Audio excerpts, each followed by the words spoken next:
very much, everybody, for joining us here to our third episode of the Democratic Dilemma, where we dive into the issues that are facing us across our communities in order for us to have success in the 2026 election. We would be remiss if we didn't talk about voter registration, precinct work, and everything that happens really the most closest to the voters in our local communities. So today we will be talking about voter registration. How do you use some tools that allow you to do the work in your precincts? And we have a candidate here that's running for Secretary of State, the actual office that oversees voter registration and all those entities that evolve in that piece of our democracy. So what I want to do before we begin into our conversation and introduce these lovely folks is kind of set the stage of where Indiana, which is not the only state that faces these hurdles. So what's going on in Indiana? So we know that there has been a well-orchestrated barrier to participating in democracy. That has been done by the GOP over a strategic 10-year, 20-year plan. We've heard of the Project Red Map as a way to carefully take away power away from state houses.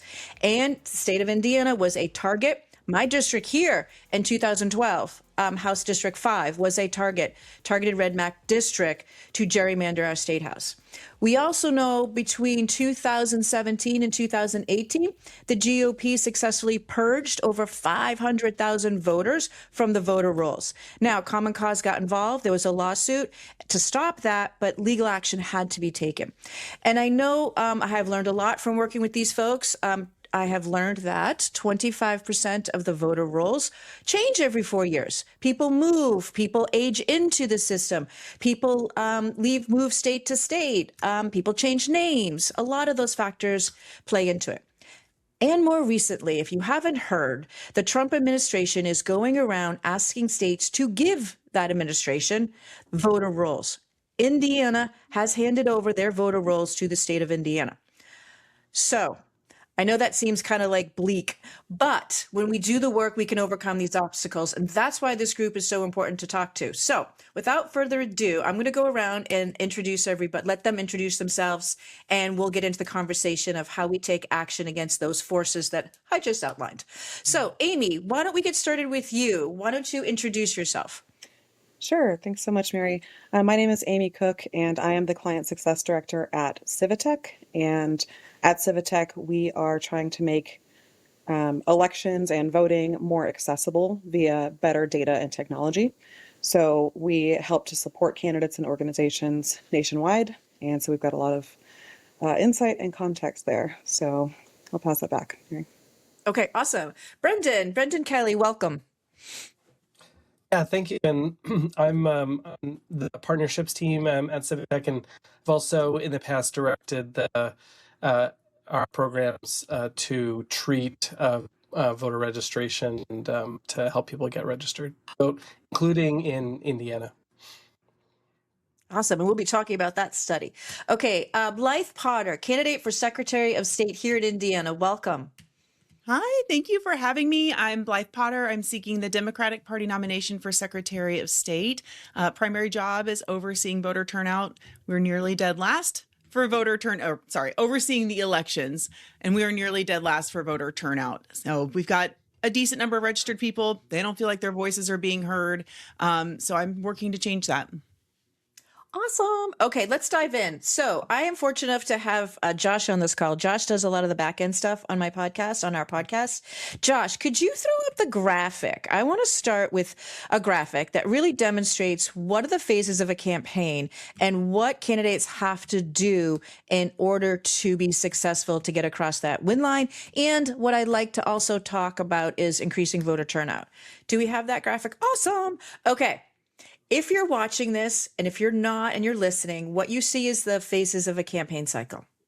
And what happens in the phases of a campaign cycle? If you know the look and you see the big, huge block at the bottom left-hand corner, it is voter registration. And it's educating the base voter by mail. It is vote by mail chase. It's all of this is really cannot have success with candidates. All of the work that a candidate does is dependent on voter registration. That's how important it is. And I will also add to that conversation, here in Indiana and across a lot of states, what happens is a lot of the voter registrations ends up falling on candidates. And we need to try to give them the tools to be successful in that, because that shouldn't be the case. But here we are. How do we help candidates and institute other processes to help them register their districts, register their precincts? So I want to start with Brendan, because we worked together last year on our voter registration, because in the state of Indiana, in order for candidates to be successful, we need to get people registered to vote. So we noticed a deficit here in Indiana, as Blythe has pointed out. So give me a quick overview of what we did in 2024, and I'll jump in, and Josh has numbers to show the successes and what we did. So I'll let you take it away from there. Yeah, well, thanks. And I should say, at Civitech, our approach to voter registration is to do targeted voter registration. And so in order to do that, what that means is that we start from a database of unregistered people. So we did that in Indiana, and there were 9 state house districts that we were focused on, and we identified thousands of unregistered voters in those districts. And we worked together along with the campaigns to create 9 different programs from the voice of the candidate, inviting people who are unregistered in their districts to register so that they could vote in the upcoming election. And the way that we treat unregistered voters at Civitech is we first create a mail program that is able to send the unregistered voter a letter, a voter registration form, and an envelope that they can use to return it so that they can more easily get registered. And because we believe in sort of a multi-channel approach to getting the best results, we also follow up with Chase by text message. And in programs in Indiana, and maybe we'll talk about it, but there was specific Chase by phone and on the ground that happened from the campaigns that further increase the the conversion rate and the success of each of those campaigns. Yeah. And I want to toss over to you, Blythe, for a minute, but I want Josh to put up one more graphic before I want to hear what's happening on the ground when you're out in the community. Josh, can you put up the graphic that shows the triangle of what technically should be happening? And that's why we have to. So in a really good functioning state, in terms of moving the needle electorally, we need strong state parties, we need supported candidates that are well funded, and we need a strong advocacy arm. And what we hear a lot of times is, okay, why is Georgia winning? Why is North Carolina moving the needle? It's that advocacy arm. It's those programs that are really focused on voter registration. I know in the state of Georgia, on that advocacy arm, they have about 125 of organizations working together. And out of those about 125, there is a good, I would say 6 to 8 that focuses on voter registration and voter protection with lawyers. I mean, Brendan and I can talk about it later, where we had a legal question and his team stepped in, which was great and wonderful. But what I would love to hear what you are hearing on the ground, because it is not ideal for candidates to have to take on voter registration. We want to have the advocacy arms, but we don't have it. It's growing here in Indiana. There's a lot of work behind the scenes to lift up that piece of the equation. But until we get there, candidates need to be aware of how they can lean into voter registration. So Blythe, what are you hearing on the ground when we talk about engagement, getting involved, voter registration, questions they might have, and how are they feeling? I think there's a mixture of feelings. And just for a little bit of perspective, I'm also a precinct committee person, and I was a municipal candidate in 2023 for a town council, and then 2024 for county council. And we're in a red county. We have no elected Democrats and haven't for a long time. So door knocking, canvassing, calling, historically, I've heard the same things. People who don't vote don't think their vote matters. They don't think that our legislators are listening to them. and there's not a lot of information going out and telling people. Even friends who are like friends with me on social media will ask me months after elections when the election is. So there's a big disconnect happening. And of course, we want to strengthen the state party. We've got amazing advocacy work happening in Indiana, to include advocacy with candidates like myself who are trying to do both things at once and using their platforms and their campaigns to advocate. But also what's encouraging is this year, because I'm able to like physically tour the state, I've been to 60 counties. It'll be 61 tonight. Our county parties are killing it. They are doing amazing work. The energy in these rooms and the motivation, and the people who are new on the scene who are like, to heck with this, I'm getting involved, because traditionally Hoosier hospitality means we don't talk politics. We don't engage. It's not our role. So there's a lot of momentum within the county parties. I feel that it is working its way up to the state party. And I do feel there's a greater connection happening between the two. And with the advocacy, but there are more people who are reaching out every day that are registering to vote, interested in voting, interested in paying attention. But you're right, a lot of this is put on the campaigns because our secretaries of state historically, not just our current one who's a dumpster fire, but also most of the county clerks, they have neither had the budget or made the effort to do this with and for us. So it's putting a lot more work, especially on the grassroots campaigns like myself, who we want to change the party. We want to change politics. We want to change these offices, but it's really hard to do all of it at once. So I think long-term, it would be really nice to have myself as Secretary of State to help share that information, make sure people are registered if they're eligible, and take a lot of the work off of all of you so we can work on other things too.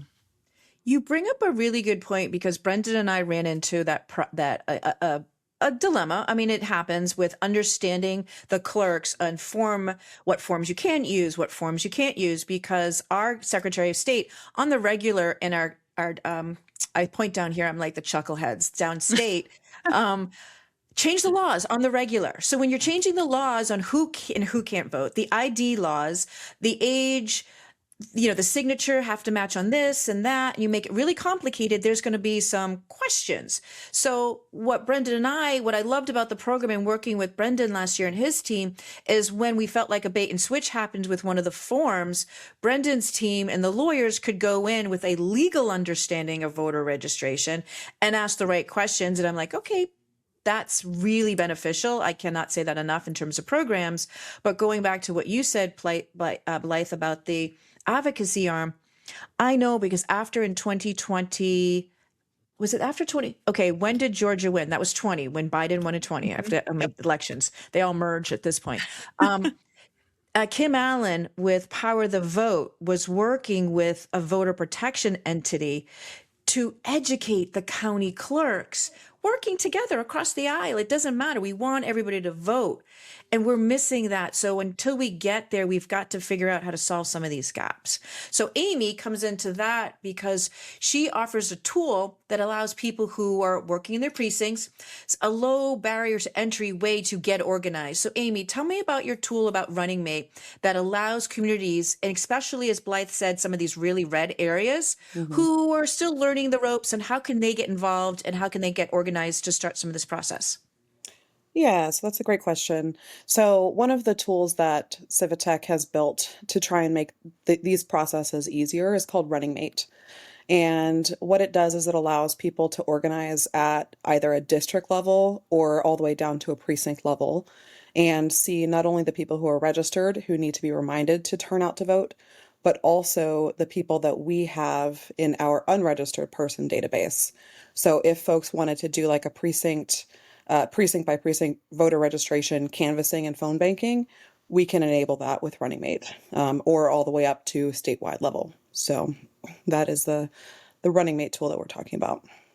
Yeah, I think that's so important because when Penny Giffens lost her race down in, do you remember this, Blythe, when she lost her race in House District 62 down in Bloomington County? Remember that it went to a recount? And there was a journalist who really, you could see as the ballots were being cured and being counted for the recount, there were ballots rejected who did those absentee ballots. And she's shaking her head because she knows what I'm getting to. The reason why there was an exorbitant amount of ballots rejected was because they did not re-register in their new county. So they were registered in, say, Marion County, and they moved over. They thought they were registered to vote, and their ballots were not accepted. So exactly, Brendan, I see Brendan's eyes going up. So talk to me a little bit more. Let's talk about the program that we ran in 2024, and let's walk the audience through like what we did and why it was so successful. Yeah. So Well, Brendan, go ahead. sure. Well, I was describing it earlier as we start from data, and the data that we use takes into account, I think, some of the people that you were just referencing. Part of the data is the data that we have about movers. A lot of people move within state, a lot of people move into Indiana, but on average, we wait about 2 years after we move to update our voter registration, which is really significant, especially if you're sort of governed by some of the rules that you were just citing. Anyway, so that's part of the data that we used were movers, and then the other part of the data that we use is a data set that we work really hard to collect, which is based on FOIA requests and publicly available information that we measure against the voter file to surface registered voters. And so we took that big pool of people, unregistered people who have never been registered, and then people who it appears as though they were living in at an address where they weren't registered. And we sent them a piece of mail. You're right. We sent the program just at the time that the Indiana Secretary of State had changed slightly a couple words on the voter registration form, which it was just sort of excellent timing all around. But it did cause a little bit of of a hiccup. Which you're right. I mean, it was very important for us at Civitech to make sure that we're following the law, of course, and then also just to know exactly what's going on. And so we were really happy to be able to address all those questions. But big surface in all of that is reality that people are more severe or less severe, but generally speaking, in the space of voter registration and voter performance, everyone is really trying to do their best of what they think is the most important. And so it was a lot of, working with people who all were trying their best to make sure that we, came to a great outcome for the voter, which I think we ultimately did. And I think that working with the counties involved and the county clerk's offices, I do feel like everything worked out for the best. For the voter, which is good. But so we sent the mail that had the form, the Indiana registration form in it, and so the recipient was able to just complete the form with their address and put it in the envelope that we provided that was then addressed to their county clerk, which is the way that we knew that the program was working so well immediately, because county clerks throughout Indiana were receiving these registration forms all at once. And then we did follow up with text messages from us at Civitech, but also we provided the data sets to the campaigns that we were working on behalf of to be able to use in their normal campaign activity. So as they were reaching out to registered voters about the campaign, they also were reaching out to people that they knew to be unregistered, who they had already sent a mail to encourage to register to vote. And I think our programs are the most successful that we've seen. We look at other voter registration programs and with clear eyes, and to make sure that we're doing our best, and they are the best, but they really performed even better than what normally happens because on the ground, campaigns were also doing extra touches, both by live call and then also like doing door knocking, which I think we all know is an excellent way to engage people politically. And that's why the outcomes in these programs, despite some of the issues that we were talking about, just really performed well, and the people who registered in those programs voted at a rate sort of higher than the the average, which is another thing. And, when I think about voter registration programs in general, at its heart, I think of it as an invitation to participate, and everyone just wants to be asked. And so it's a really special thing to be able to reach out to people, to ask them to participate. Because when you do, they will, for years to come. Yeah. Yeah. So, Josh, can you put up the graphic that we have? I believe I provided you with a graphic to kind of show the success. One of the reasons why I love this program is I'm a data person, and the fact that you have PUDs, I like to call them, potential unregistered Democrats. Can you go to the other one? Okay, so here we are in the state of Indiana. No, not that one. No, not that one. The other, yeah, there we go. So here we are in the state of Indiana. Potential unregistered Democrats is what Brendan and Civitech was able to provide for us. Well, what's really important to that is we all know farmers markets and standing out front of community centers are a good way to register people to vote, but that goes into the system. This allows us to track people. This allows us to say, okay, a mailer was sent to your house and it had a barcode on it. So Brendan and on the dashboard, we knew when they received their paperwork and they were potentially reading it, hopefully. And then from there, we can track it when they send it back or they scan the QR code and to get them registered. And then the campaign can move them into another bucket. Now, if you look at here, these were the districts that we were targeting. We were using these districts because some of the districts in this bucket were districts we were hoping to flip, and a couple other districts where power is building. We've picked these districts to have a diverse a sample set. So when you look at it, what Brendan had shared with us, with the state party, and with the donors who were supporting this was in previous voter registration, data-driven voter registration programs that they've run, the goal was to get 20%, that's the average, of the folks that received the mailer, that asked to register to vote. 20% was the norm. And then out of that 20% that registered, the norm was 80% of those folks voted. So as you can see here, I want to focus on like Tiffany Stoner's, District 25. Tiffany Stoner only lost her race by 64 votes.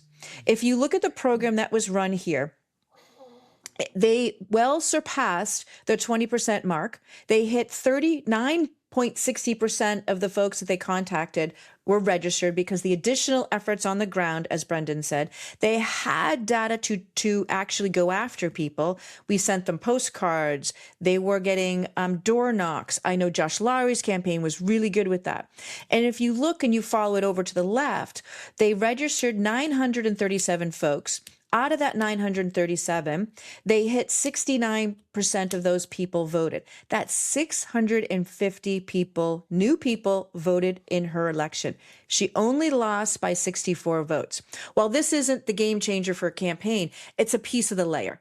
There's no one, candidates need extra layers surrounding them to help them get over the hump. And as you can see here, this program outsurpassed the 20% mark and was well on the same national average target where we wanted to hit 80%. The national average was 70. And as you can see here, these campaigns really did come close to that 70 mark. Some succeeded it, some didn't get close. But as we know, it's about increasing voter turnout every year. And we can build off this. We can build off this.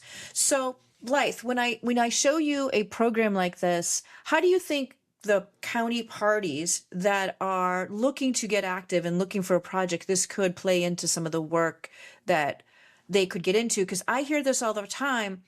What do we do? How do we do it? they are ready to roll, but there's a little hesitancy to how do they activate? Yeah, I think this would be amazing, especially because this year there's been a huge push to get new precinct committee people signed up. We have counties like DeKalb who have completely filled their PC roles. So I think this would be gold, right? This takes a lot of the guesswork out until we can start getting the county clerks and Secretary of State's office to help with some of this, and inform the voters. But this is wonderful.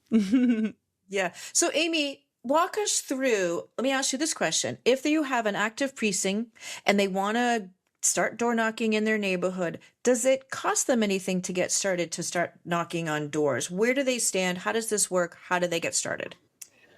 Yeah, so to get started with Running Mate, which is where you can view these unregistered targets, you could visit runningmate.io/sign up. And there are a few different types of subscriptions. The third one being Pro Plus is what we call it. That's the one that includes the unregistered data. So if it's a voter registration campaign in particular, we would have to pull those numbers individually to figure out the exact cost. So I can't give you a quote there. If someone was just doing turnout work for people who are registered to vote already, and they're doing GOTV, that cost is standardized, and it ranges from $20 a month for like school board and city council, and then all the way up to $200 a month for a statewide. But that's again with registered data. So the unregistered data is a little bit different. So it's individual. So there's two buckets. So that's manageable. If you're working in a precinct and you want to get information out, or you're working on an issue, $20 a month is manageable for some. You could have a fundraiser in your county party and get precinct folks activated and to work. That's awesome. Okay, that's awesome. Okay, Blythe, I want to turn it over to you because, as you know, the Secretary of State is involved in the current Secretary of State is involved in a lot of let's say, challenging ourselves and how candidates are getting registered, to doing their paperwork and doing the proper filing to get on the ballot. Talk to me about what's happening, because this is a big kafufa for the chuckleheads downstate. Tell us what's happening, give us updates, and get us up to speed on why what's happening is so crucial for why we need a change in that office. So one of the many things the office oversees is notaries public, and getting your certification for that, the courses and all that nonsense. So the important part about that is, if the office oversees it, they should know exactly how that works, right? What does it mean to be a notary public? What does it mean to sign this paperwork as a notary? So apparently there was someone who, to the best of my understanding, correct me if I'm misremembering or misspeaking, they deputized someone who works in the office to be a notary, but they weren't an actual notary. So they had people notarizing documents that had no business doing that. And in fact, it has affected a lot of people on both sides of the aisle, which is extra astonishing. You'd think after 4 years in office, they would know what's happening. But so a lot of candidates have had to go back down to the State House, some to the tune of like traveling 3 hours or so each way to refile paperwork. Wow. Okay. Yeah. Is there a place that people can go? Because I know there's still people learning about this. Is there a place where people can go to see if somebody who signed and notarized their paperwork has that authorization to do so? And if they do need to go back, how are people finding out if they need to go back and make that drive? Because the deadline is tomorrow, February 6th at noon. Yep, at noon Eastern time, because Indianapolis is on Eastern time. So my recommendation is to call the election board, the election office in Indianapolis, speak to one of the Democratic staffers. Matt, I believe Matt and Abby are two of the people I hear their names the most, and just have them verify it. I've seen some lists, but neither of those lists include Michael Potter, which is my husband. And I know he needed to redo his because one of my team had someone else that he works with, and he called to verify and had Michael's checked on as well. So call to make sure, even if you think you're fine or not on the list. It's always worth double checking just to make sure we don't mess anything up. We can still put people on the ballot up to July, but some of these are contested races for the primary. So it is important, if they need to make sure they're on the May ballot, that it's done before tomorrow at noon Eastern. Okay, that's awesome. So let's just to reiterate, you need to call down to the Secretary of State's office and ask for Abby or Matt Kochever. That's who I always reach out. Yes. You can, Thank you for pronouncing his last name for me. yep. I always go down and Matt, he's like, oh, Mary's got a question again. I'd rather ask the question and be certain and be 100%. So there's plenty of time. And I know this is a little stressful for some people, but we need to check. We need to get this out there because if you notice, the press releases came out, Aimee and Brendan, about the Secretary of State saying, no, nothing's wrong here. We have safe and secure elections. But they never in the two press releases denied that there was an issue. Mm-hmm. And everybody is now calling and finding out there is an issue. So just to be safe and sorry, you need to call down to make sure that your document is in the everything is in the up and up. You have the right signatures, you have the right notary on it, you're good to go because you don't want to come. That's disenfranchise right there. Not knowing the process is another opportunity for disenfranchising candidates, and that means the voters because they're not going to have a choice on the ballot. And that's the number one thing. If you don't have a choice on the ballot, voters will not show up to vote, and therefore the voter turnout turns down. Okay, Brendan, I have a question for you. We have Josh. Can you show us? This is like one thing I want to drill home. Can you show us our 5 biggest, largest counties and where they stood in 2024 for voter turnout? Because any statewide candidate, you need to win these counties in order to win a statewide election. So Lake County only had 50% voter turnout. St. Joseph, 55. Allen, 58. Marion, 55. Monroe's been doing a lot of work. They're up to 64% now. So Brendan, do you have any insight or where we stand with PUDs? Because you shared with me, and I thought this was pretty fascinating because there's life that happens that 25% of voter registration rules change every 4 years. Is that correct? Generally speaking, yes. Yeah, across the board, that's about right. That's the rule of thumb. Okay, so do you have any numbers to talk about where we stand with, because we have to focus on our registered voters, which, Blythe, we're going to talk a lot about this too. We have a tendency here in Indiana to only focus on voters that are consistent in turnout. Mm-hmm. And as a result, we've dropped off a lot of voters. And this is the way we bring them back on the rolls, engage them, and get them involved in community. So first, Brendan, do you have some numbers on where we stand with our PUDs, potential unregistered Democrats in those counties? Yeah, well, in general, in Indiana, the bulk of the unregistered Democrats that we have PUDs are movers. So I think that they fall into people who are moving into the state and also moving with throughout the state. In the 5 counties that you put up there total, we have records for more than 50,000 unregistered likely Dems. The lion's share of that population is in Marion County. It's about 28,000, and then followed by Lake County with a little under 10,000, and then in Monroe, St. Joe's, and Allen, it's around 3,000 or 4,000 each. That's the breakdown, and I think just to piggyback off something you said previously, another way that we think about the pods are that they're really invisible to campaigns for logical reasons. Campaigns want to engage with people who are able to vote, but just the entire sort of atmosphere of encouraging people to vote.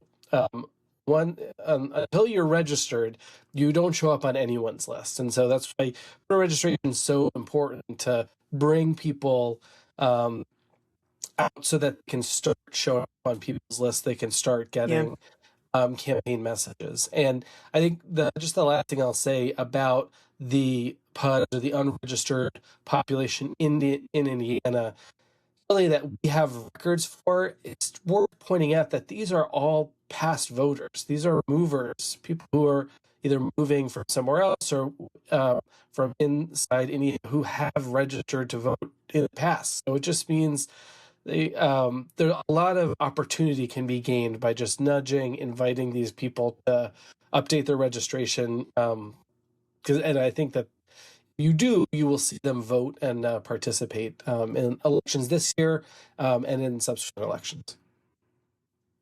Yeah, I will say two things about that, and then I'd love to hear your thought because I saw Blythe, your mouth kind of dropped about like those numbers. So when I'm working with candidates and training candidates, I like to say all the time, and this is true, low turnout voters are low information voters, but we can't get information to them.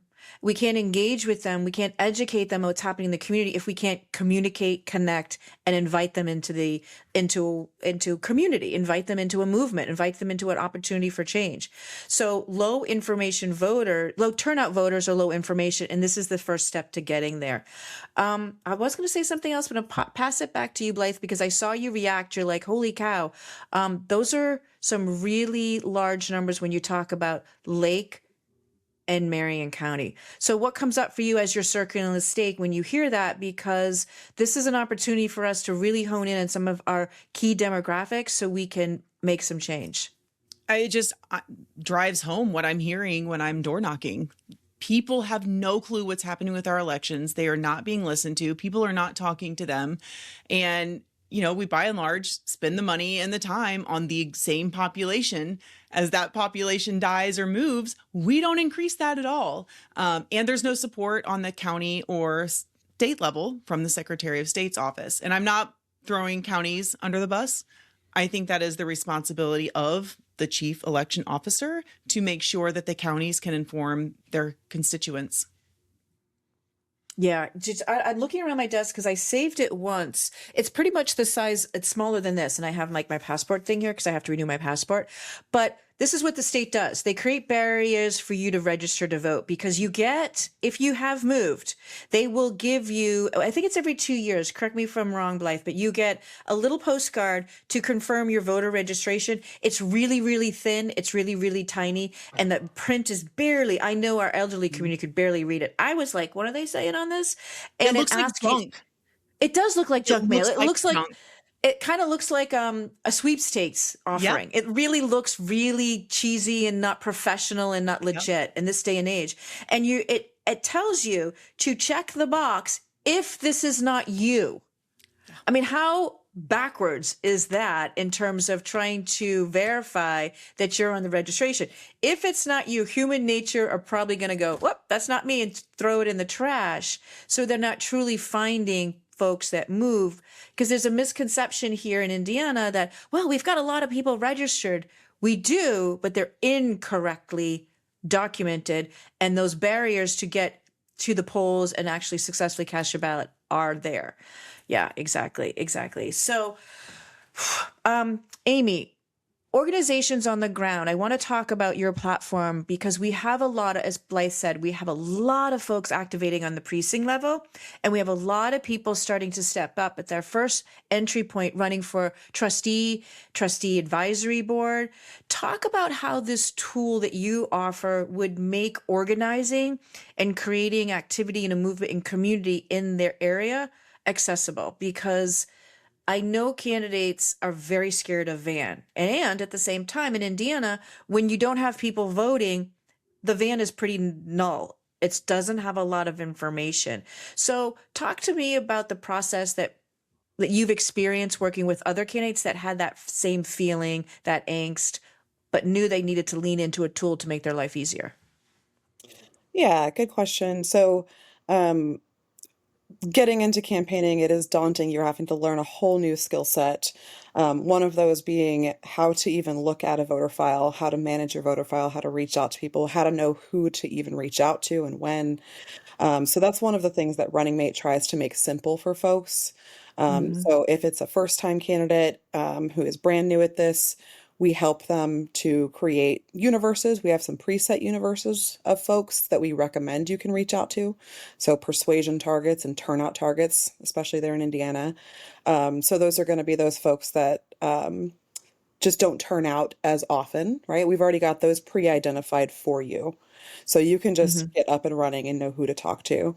The platform itself is just very visual. So you're able to see Ah, your district and precinct boundaries. You can zoom into the map all the way to the household level and look at your neighborhood. You can look at those unregistered folks if you're on that plan, see where those folks are, and then you can create programs to target and to talk to those folks. So you can create canvassing and phone banking programs, and we try to make it really easy to get those set up. So those are some of the ways that we help those candidates. We also have like an open door policy with our client support team. So if anyone does need an extra hand getting their outreach programs off the ground, we're able to meet with them any day of the week and help them get going. So what I love about what you outlined is it's all in one place. I yeah. think what's daunting for candidates is, okay, I need to do some outreach. I need to know what my win number is. That's a new term for some folks. Who do I contact? What tool do I use? I need to do phone banking. I need to do texting. And what you've done is, which I love as a former teacher, is you've made it visual. A lot of people, when they're learning these things, when they can see it on a map and go, oh, I get it. I get the numbers. I get, because it's really well coded. It's blue, it's purple, it's red. You know, you can get it. You can get the where you need to go and what the work you have to get up to. But then again, you're putting in the right tools or the right, so it's all in one place. And the other thing, correct me if I'm wrong, is when I've been in there looking at it and doing the tutorials with you folks is you can see how many times a voter has been contacted, correct? Like as you're moving through, I say this to candidates all the time, in order to move somebody, you have to touch them multiple times. And what your program allows you to do without having to pull reports, you can visually see that, okay, we did a phone banking with this person. We did a text communication. They've had some FaceTime. They've had some FaceTime. I'm like face. They have had some FaceTime with a door knocker or with the candidate. And the notes are right there. The notes are right there so you can actually understand, oh wait, this candidate has a question, or this canvasser had a question, or this the people you met in the community on the other side had a question. And it makes it a lot easier to navigate this complexity. The other thing I say all the time is campaigns are small startups with a hard end date, and we're asking them to run a business and be able to navigate all these new systems that are unfortunately essential to success. And how do we provide access? So every time I look at Running Mate and somebody else says, what do I use? How do I use it? I say, this is where you start. So this has been a really good conversation, but I want to make sure that we have an opportunity for anybody to share any other things. Blythe, I would love to start with you because you're going around the state. There's a lot of momentum happening right now. I always say that there's three things that we need to win. We need a good candidate, check. We need resources, and we have to have, what is the political environment in the moment? And the political environment in the moment right now is people want to get involved and see change. Mm-hmm. They really, really, really, really, really do. So talk to me about some things you want to share that's happening out there in the Democratic ecosystem and in the districts that you're meeting new people that might not be Democrats, might not have voted for a long time. What are you hearing on the ground? What do community activists need to know right now to help lift up voter turnout in the state of Indiana? Sharing information is going to be the most valuable, and whatever way that feels comfortable to people to share, like whether that's social media, having conversations. What's really cool about Indiana is, a lot of us hit the ground running in December of 24, in late November of 24, like, okay, we know what's coming, let's go. We've managed to maintain that momentum. We are bringing people along with us, new people every single day, and it looks different for everybody. The end goal is the same. We need to get this super majority of bozos gone, federal, state, both, municipal, and we need to get out on the other side with some form of community. And of course, it's my opinion, the only way out of this in a duopoly is with the Democrats. So we need to be able to bring people along and educate them in any way possible, whether that be listening to podcasts, sharing links, whatever. We do have a lot of really great statewide resources, especially with the session. Our legislature is in session right now. Mad Voters does an amazing job just an amazing job, and they will be covering candidates and things like that as well. But locally, local papers are usually pretty good about that. League of Women Voters. That's a really good point. You pointed out a really good thing, Mad Voters, and all the studies and data that I look at during the debriefings, and we're continuing to do it, is voters trust their local newspaper and their local TV station. That's the only one that has a net positive rating in terms of what kind of information they'll share. Because the institutions have been destroyed. We all know that. So if you are going to share some content, verify first, but at the same time, those local resources are really going to be beneficial. When they're available. They don't always have available local news, and we still have a lot of news deserts. And I see they're going to my platform. I do want to create a ballot book that people can get digitally, but also will be delivered to their registered home address. Something hot pink and like standing out, not like the postcard, but something very comprehensive about the entire voting process, who's on our ballots, what election day looks like for primaries, convention if there is one, and the November. Yep. So we almost have to start ignoring the fact that there's elections and intentionally disengage when we're being invited in that way. So I want to be able to share information. If you're registered to vote, you should have it delivered to you in some capacity. Yep. We had a question came up. Josh, can you pop that question up? How does an everyday person get involved to increase voter turnout? Really good question. Blythe, I'll let you jump in on that one, and then I'll give my thoughts on that one too. Yeah, I think there are different scales. It really depends on the amount of energy they want to put into it. We need to remember there is rest and resistance, and this is part of the resistance. So first and foremost, make sure you're registered to vote. If you believe you are, go and check that registration. And I would put an alert in your phone to do it every month. Voter registration ends for the primaries on April 6th. Go to indianavoters.in.gov to verify your registration. And then tell people.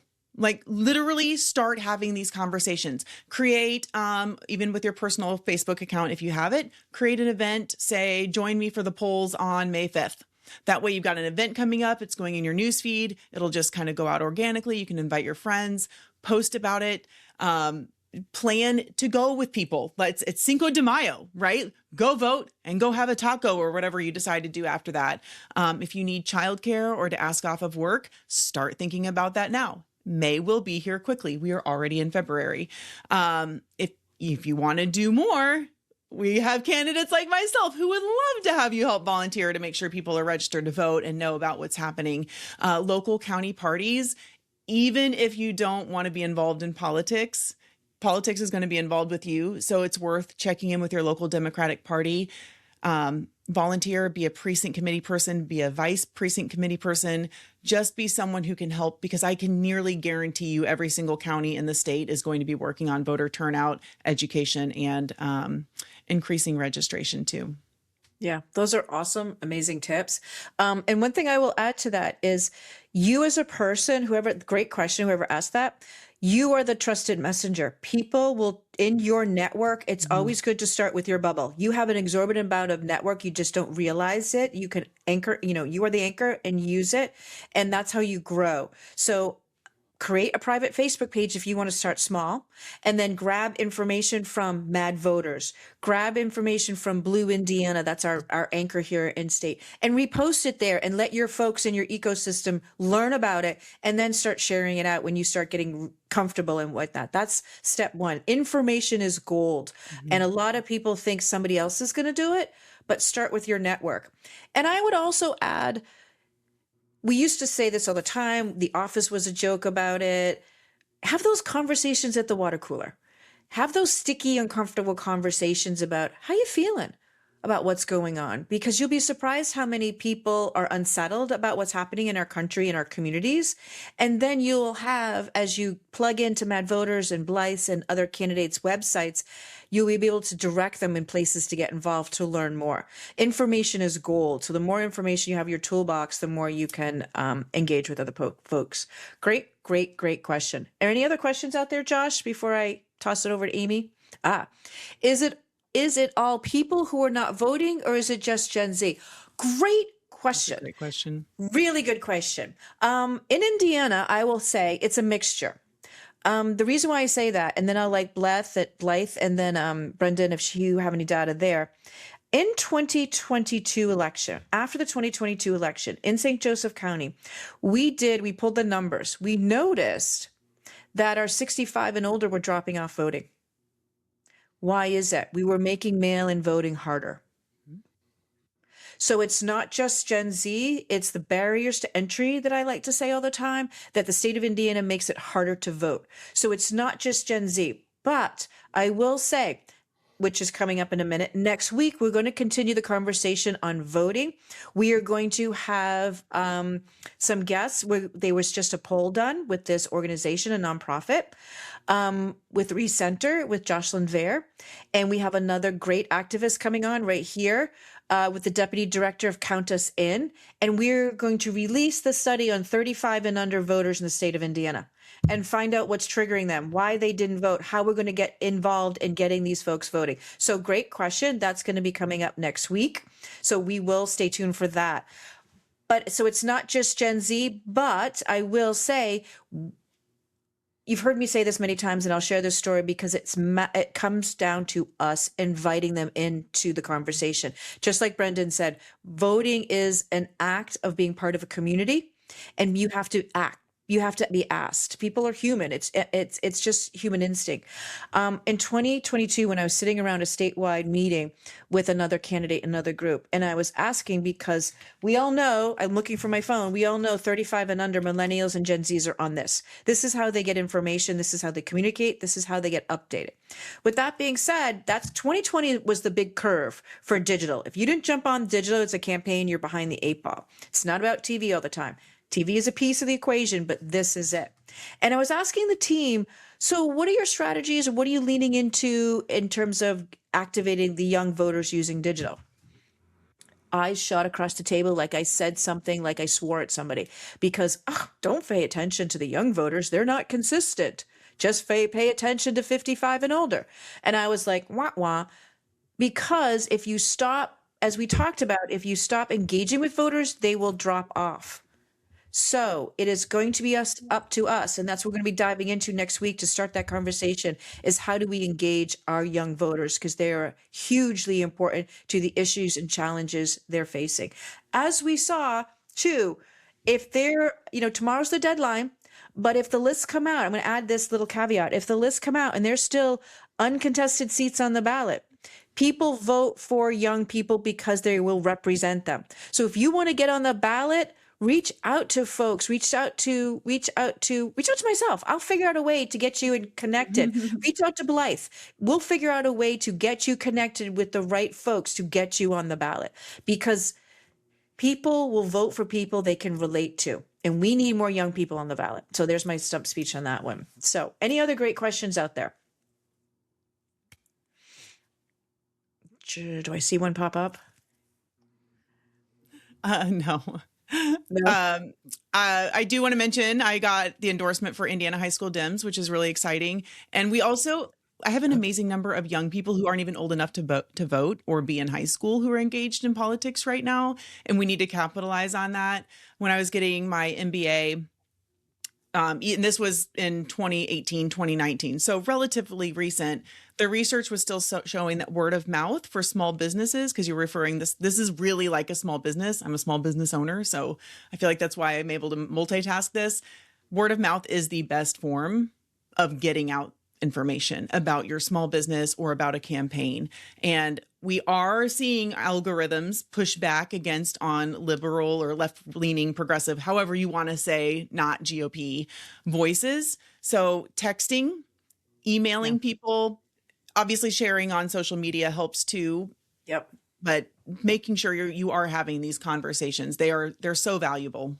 Yeah, absolutely. Absolutely. Great question. Great question. So Aimee, close us off with your tool. Where can they find you? What should they remember about using Running Mate? Because I think it's a great starting point. I'm going to pause there because I see another question coming up, and I want to make sure we get these questions. So if I am a candidate who wants more info on voters, where do I start? Great question. So in the chat, let's drop in... Brendan, can you drop in the chat your contact information if you want more information? And then Aimee will drop in the chat her information too, so they can get information to you. Because the last time, like when we pulled numbers, go ahead, Brendan. I will, but I Did you get it? also that answer to Amy's question will also answer the question of this viewer too. So I just want to make a plug. Awesome. Thank you. Thank you.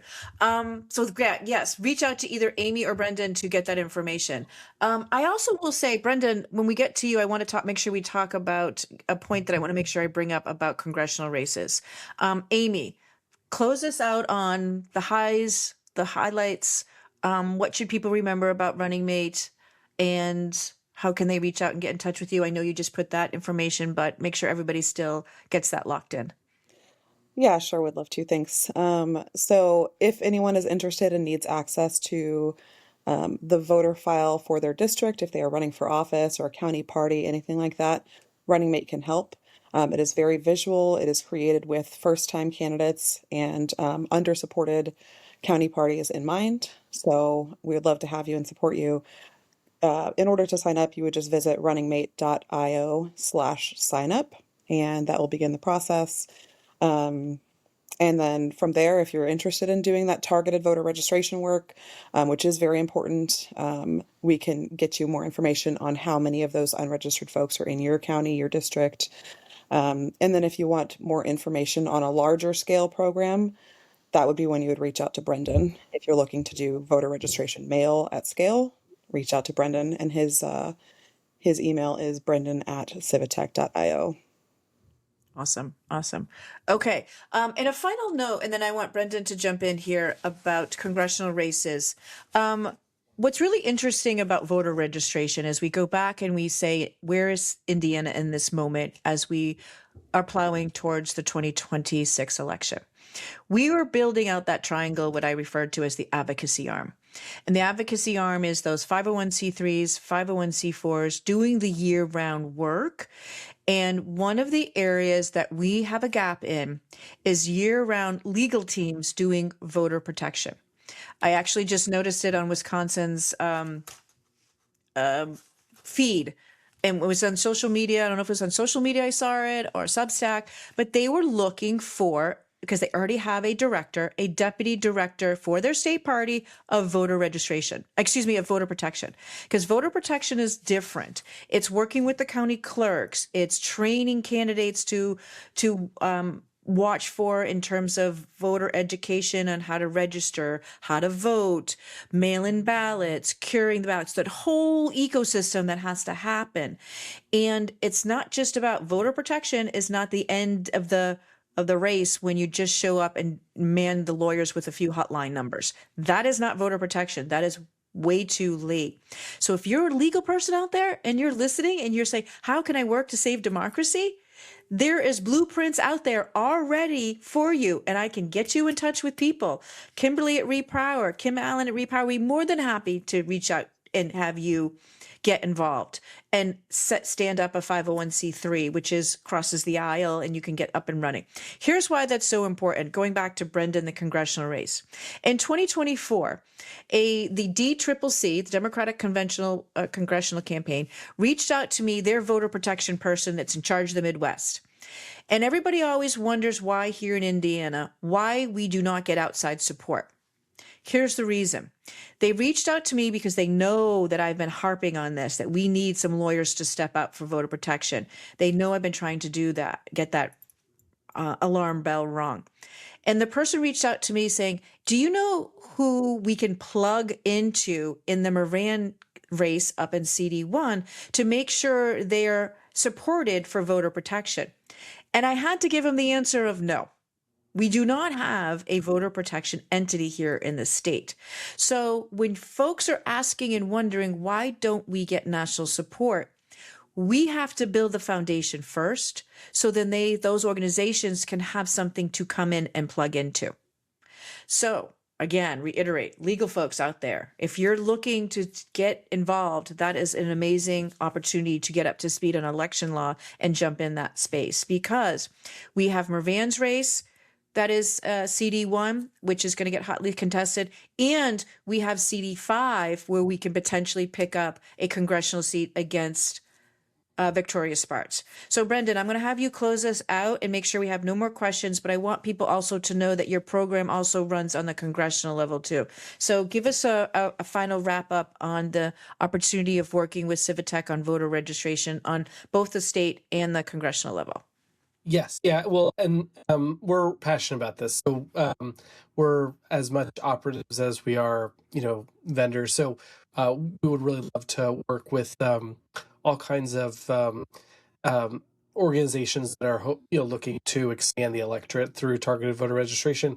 In the 5th congressional district, I mean, we have records for about 5,000 unregistered likely Dems, which is significant. I mean, that could be a win number, and we our database is mapped across both demography and geography, and so we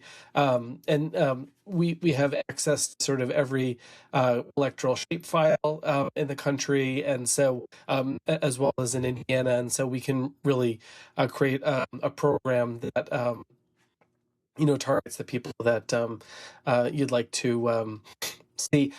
One thing, just to go back to the question about Gen Z, I would be remiss not to mention that something that we did see in 2024 was a turnout of Gen Z that was so significant that there was a lot of analysis done about the intra generational cohorts. There's sort of multiple group within the Gen Z generation that actually perform a little bit differently. And so I do think that this is a generation that is coming to its own politically. And then even recently at Civitech, a lot of the registration programs that we've been doing in the last 6 months to a year, so after 2024, we have seen pretty substantial reaction from age cohorts that would coincide with Gen Z within them. So I think that it's really important to recognize that everything that both you and Blythe said about engaging people and information, inviting people, that's absolutely correct. And also we should recognize that this is a substantial voting bloc that's going to increasingly turn out or wants to turn out. And so I think that doing things like engaging, if they don't have the best voting record, but still engaging them and inviting them to vote in midterm, and then also reaching out to unregistered people is going to have really outstanding results. We're going to see a voting population that will vote this year in local, state, and federal races, and then they're going to keep voting for the foreseeable future.